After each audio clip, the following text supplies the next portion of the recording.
Bénédicte. Bonjour Sophie, comment vas-tu aujourd'hui? Écoute, moi, je suis ravie de te retrouver parce que là, je pense qu'il y a plein de gens qui se sont essayés au mind mapping et je pense qu'ils ont hâte de découvrir cette nouvelle technique, le sketchnote. Alors, qu'est-ce que c'est que le sketchnote? Déjà, à quoi ça sert? À quoi sert le sketchnote? Eh bien, le sketchnote, ça sert, pour ma part, plus à mémoriser, comprendre et réfléchir. Ça permet de voir les liens plus facilement. On a plus la possibilité de faire des dessins, de faire des paquets d'informations, de mettre en scène en fait les informations qu'on souhaite mémoriser. Certains vont plus facilement s'y retrouver. Qu'est-ce que c'est qu'un sketchnote? Sketchnote, c'est un ensemble en fait de croquis et de notes, qu'on peut disposer comme on souhaite le faire. Comme on dessine, et bien ça favorise la concentration, ça favorise, la mise en action en fait, du jeune ou de l'adulte dans les notions qu'il est en train d'apprendre.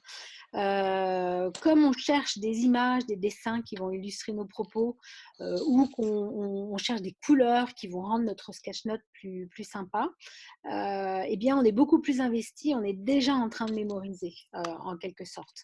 Et puis, ça permet d'installer du confort dans l'apprentissage. On va apprendre à synthétiser les informations et puis on le verra hein, quand on verra les sketch-notes. Souvent, c'est très agréable à relire. Donc, on a beaucoup plus de plaisir à réviser avec un sketch-note. Est-ce qu'il faut savoir dessiner pour faire un sketchnote?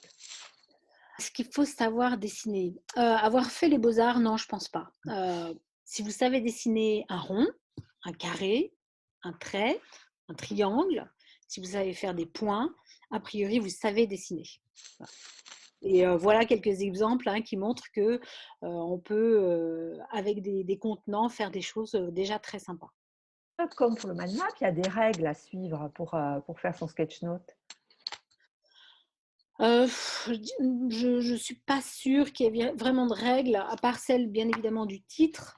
Après, ça va vraiment être en fonction de ce qu'on a envie de mettre en valeur dans le texte qu'on a envie de retenir ou des consignes qu'on a reçues, hein. Parce que si on a reçu des consignes où il faut qu'on mémorise les dates ou, un certain nombre de définitions, bien évidemment, ce sont ces supports-là qu'on va mettre en évidence.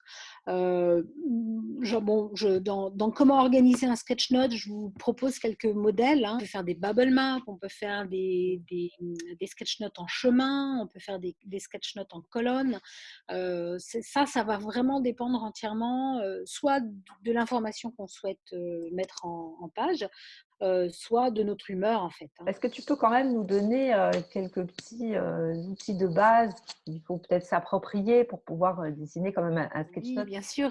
Déjà, je vais vous proposer, différentes façons de faire des titres. Vous avez ces exemples-là.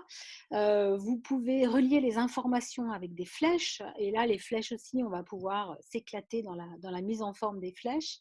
On va pouvoir dessiner des bulles, on va pouvoir dessiner, enfin, voilà, avoir plein de petits outils qui vont nous permettre de mettre les informations en évidence. Des petits bonshommes dans nos sketch notes qui vont animer le sketch note. On peut représenter des visages avec des émotions. Là, je vous ai mis un tableau que vous pouvez utiliser pour vous entraîner.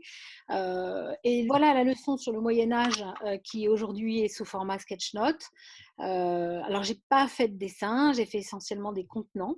Mais on peut ajouter bien évidemment, comme on peut le voir dans celui-ci, des personnages avec des émotions et ces personnages peuvent être vraiment très, très simples à faire. Ça peut être des personnages bâtons.